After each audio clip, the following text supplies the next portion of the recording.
Et du coup, Judith t'a donné une carte blanche aussi aujourd'hui avec un petit film culte. Oui, j'ai eu le très grand honneur de pouvoir programmer et de présenter Fantôme contre Fantôme de Peter Jackson, qui est un film que j'aime beaucoup depuis petite, qui m'a toujours beaucoup marqué par sa capacité à la fois à faire peur et à la fois à faire rire. En tout cas, quand on est petit, il fait peur. Voilà, et c'était un plaisir que de le présenter, surtout qu'il y a plus de la moitié de la salle qui le découvrait pour la première fois. C'est Donc chouette. c'était vraiment super de voir les gens et la salle réagir. Je suis restée regarder le film avec tout le monde et c'était un plaisir. Alors je vais pas me réétendre sur tout ce que je pense de ce film qui de toute manière est culte, mais c'est vraiment un bijou, mon Peter Jackson préféré évidemment. Et ça nous manque des films de fantômes comme ça. Ouais, mais je pense qu'il a vraiment séduit la salle. Ça se voyait que les gens étaient hyper réactifs et tout. Et il y avait un truc un peu d'enfants qui découvrent un film, donc c'était assez chouette. Effectivement, c'était trop un plaisir de le voir en salle. Je disais à Judith, j'avais trop hâte de le voir sur grand écran. Je lui ai raconté que quand j'étais petite, en fait, j'avais vu que l'intro. Et j'avais été traumatisée par le fantôme dans le mur. Que mes parents ont dû me couper le film, ou moi, je sais pas, j'en sais rien. Et en fait, j'ai confondu pendant des années ce film avec 13 fantômes et Shocker. Voilà. Donc vraiment rien à voir. Ouais, non, c'était chouette de le redécouvrir vraiment en immersion totale dans une salle. Et bon, les effets, ils ont pris un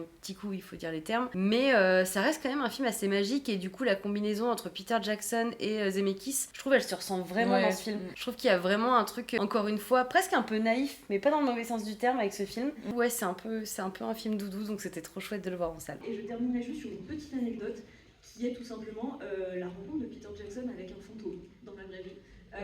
L'une des anecdotes qui lui a aussi donné envie de porter ce projet, c'était un jour donc il était chez sa femme, Fran Walsh, ils n'étaient pas encore mariés à l'époque, et le matin, elle a été dans la cuisine, elle faisait le café, et lui il était en train de traîner au lit, et à un moment donné, de ce qu'il raconte dans les bonus du film, à un moment donné, il voit une femme rentrer dans la chambre, une vieille femme avec le visage figé dans l'expression d'un cri en fait, genre avec la bouche grande ouverte, et qui se met à glisser vers le lit.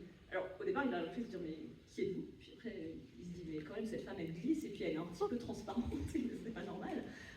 Et la femme finit par disparaître, et il se lève et il va voir sa femme et il dit mais j'ai vu un truc là dans ta chambre, j'ai vu une nana, enfin j'ai vu un fantôme je crois. Elle dit attends, est-ce que c'était la vieille nana avec genre la bouche figée en expression de cri et tout machin? Il dit oui, elle dit, ah oui, je connais. Apparemment le fantôme de la partie. Et je vous souhaite une très bonne séance.